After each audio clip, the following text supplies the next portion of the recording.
Hey there, so this little Sunday bonus content. I pretty much spent the week in the darkroom, and as you see there, that's a Bessler 45A head. The one that uses the flash tubes. And we'll come down here. So I started off the video with the Bessler 45A enlarging light system, which uses a bunch of flash tubes. And I spent a couple of sessions in the darkroom over the past week, and it works pretty well. But the first 3 hours I spent in the darkroom, I was using the Aristo, Zone 6 old-fashioned cold light I had. And I made some prints, which the lights are reflecting. These are just work prints. They're fiber-based.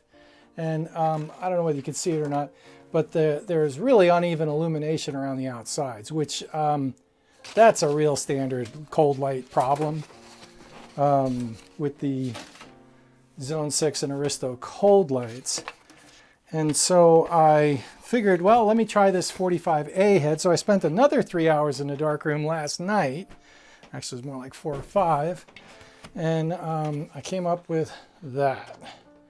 And I will say that Minolta head, the Bessler Minolta 45A flash head, absolutely works spectacularly well. It's not hard to figure out, at least for black and white printing, and it works spectacularly well. The only problem I've got with it is that if one of those flash tubes, when one of those flash tubes burns out, it's game over.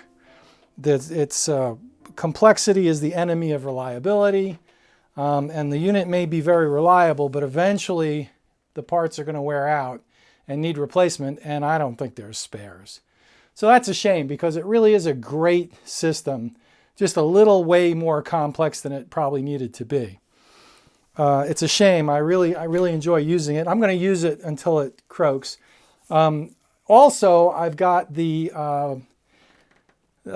subject of this video really is I got my Intrepid camera this week.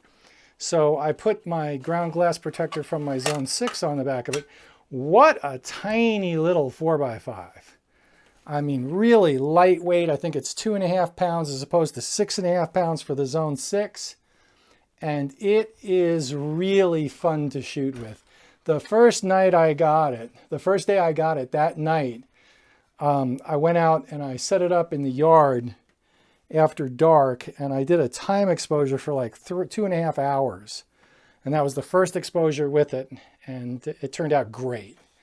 So really impressed with that. So to get this set up, you just fold it out and bring this standard forward. These holes in the bottom there are based on if you're using like a wide angle, a little bit less of a wide angle, like my 90 millimeter goes there, my 135 and my 210 actually go there, and then the 300 goes there.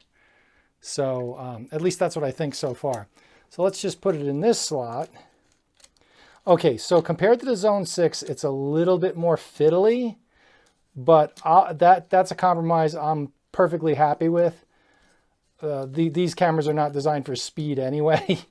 It's a little bit more fiddly than the Zone 6, but I'll take the lightweight.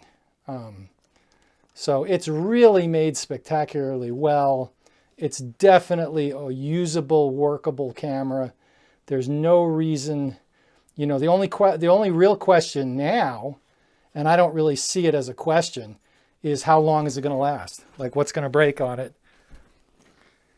etc. That kind of a thing. So other than that, it's easier to, if the back is, so if you want to change formats, you just rotate the back. That's brilliant also. So that's a lot easier than the Zone 6. So the Zone 6 you have to, I don't know if it's easier, but Zone 6 you have to pop the back off and then spin it around. This just spins, which is great. This is really nice. That's well implemented, well done. It's a pleasure to use. It's a great camera. So I bought a bunch of the lens boards, and I think they're just routed like some kind of composite plastic.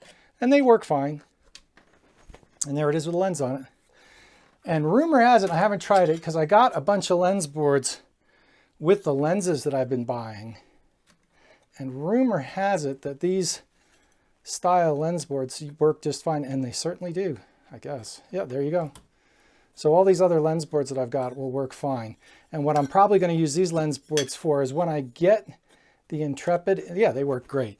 When I get the Intrepid Enlarger back and kit, I'm going to use these lens boards for the enlarger lenses. And we'll give that a go. So far I am very pleased with the Intrepid camera. And you know, the Zone 6 is a work of art. And this is a work of art in a different way, but the Zone 6 is like, it's like fine furniture. And you really don't want to leave it outside for 2.5 hours on a tripod on a damp night, you know. Whereas the Intrepid, you don't mind doing that, which is an actual benefit to the Intrepid, because you don't mind using it. And it's so far, I'm really impressed with it. So great camera. So that's what I've been doing. My next project or step in the project is to take these work prints, and I'm going to sepia tone them and selenium tone them. And if that process goes according to plan, then I'm going to dry mount them onto museum board and make a couple of artist proofs of Smith Rock's study number 2. So that's what I'm up to, and that should take all of next week. Art can't be rushed. All right, thanks. Thanks for tuning into this bonus content on Edward Thomas, and that's what I've been up to last week. I've spent about 10 hours in the darkroom, and I have 5 prints so far in various stages of working. Well, 2 aren't really going anywhere, but they're just test prints. But the other 3, depending upon how the toning turns out, might become artist's proofs. So that'll be great. So, okay, great. Have a great one. Have a great week, everybody. We'll catch you later. Bye.